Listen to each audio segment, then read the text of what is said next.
দুইজনে আমাৰ লগত কথা পাতি আছে, কিন্তু এতিয়ালৈকে সিদ্ধান্ত ল'ব পৰা নাই। বিভিন্ন ধৰণৰ টেকনিকেল কথা কিছুমান আছে, গতিকে সেই সিদ্ধান্তসমূহ এতিয়ালৈকে ল'ব পৰা নাই। মই আশা কৰোঁ যে ভৱিষ্যতে আজিতো এঘণ্টাৰ পাছত মই বোকাখাতৰ কেণ্ডিডেট ঘোষণা কৰিব পাৰিম, কিন্তু এতিয়া ঘোষণা কৰিব পৰা নাই কাৰণ মই মিটিঙত আছিলোঁ আৰু তাৰ আগত কিছুমান টেকনিকেল তৎক্ষণাত হ'ল যে কাগজ পত্ৰৰ টেকনিকেল কথা কিছুমান আছে, সেইবিলাক যদি ৰেডি হৈ গৈছে তেতিয়াহ'লে মই কেণ্ডিডেট ঘোষণা কৰিম।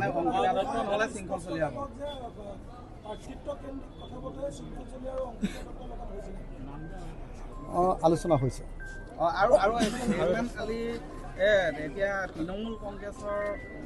কাৰণে এইটো এটা দুৰ্ভাগ্যজনক কথা যে আমি 64টা বিধানসভা সমষ্টিত নিৰ্বাচন খেলিবৰ কাৰণে সাজু হৈছিলোঁ, কিন্তু 64টা বিধানসভা সমষ্টিত নিৰ্বাচন খেলিব আমি পৰা নাই এইকাৰণে যে আমি বিজেপিক হৰুৱাব লাগে আৰু সেইকাৰণে কেৱল 13টা সমষ্টিত ৰাইজৰ দলে নিৰ্বাচন খেলিবলগীয়া হ'ল।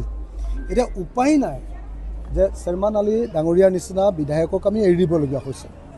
উপায় নাই ৰমেন চন্দ্ৰ বৰঠাকুৰৰ নিচিনা আমাৰ কাৰ্যকৰী সভাপতিক আমি এৰি দিবলগীয়া হৈছে। ধৈৰ্য কোঁৱৰৰ নিচিনা জ্যেষ্ঠ আমাৰ নেতাক আমি এৰি দিবলগীয়া হৈছে। বাবুল সোণোৱালৰ নিচিনা জিকিব পৰা প্ৰাৰ্থীক আমি এৰি দিবলগীয়া হৈছে। ডাক্তৰ হৰিকান্ত দাসৰ নিচিনা মানুহক আমি এৰি দিবলগীয়া হৈছে। এইবোৰ দুৰ্ভাগ্যজনক ঘটনা। মুছলিম উদ্দিন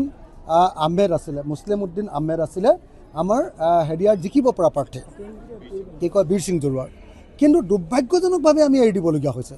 এইকাৰণে এৰি দিবলগীয়া হৈছে, তাৰ পৰৱৰ্তী সময়ত আমাৰ খোৱাং বিধানসভা সমষ্টিত আপোনালোকে সকলোৱে জানে কংগ্ৰেছ দলৰ পৰা বিজু দুৱাৰাই যোগদান কৰিছিলে।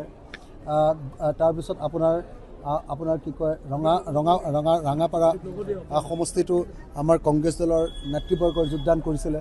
কিন্তু দুৰ্ভাগ্যজনকভাৱে যিহেতু বিজেপিক হৰুৱাব লাগে, কেৱল আৰু কেৱল বিজেপিক হৰুৱাৰ স্বাৰ্থত দেশ বচোৱাৰ কাৰণে, জাতি বচোৱাৰ কাৰণে আমি কেৱল আৰু কেৱল 13টা বিধানসভা সমষ্টিত প্ৰাৰ্থিত্ব আগবঢ়াবলগীয়া হোৱাৰ কাৰণে এনেকৈ বহু যোগ্য প্ৰাৰ্থীক আমি প্ৰাৰ্থিত্ব দিব পৰা নাই। তাৰ কাৰণে মই সকলোৰে ওচৰত কৰজোৰে হাতযোৰ কৰি ক্ষমা প্ৰাৰ্থনা কৰিছোঁ।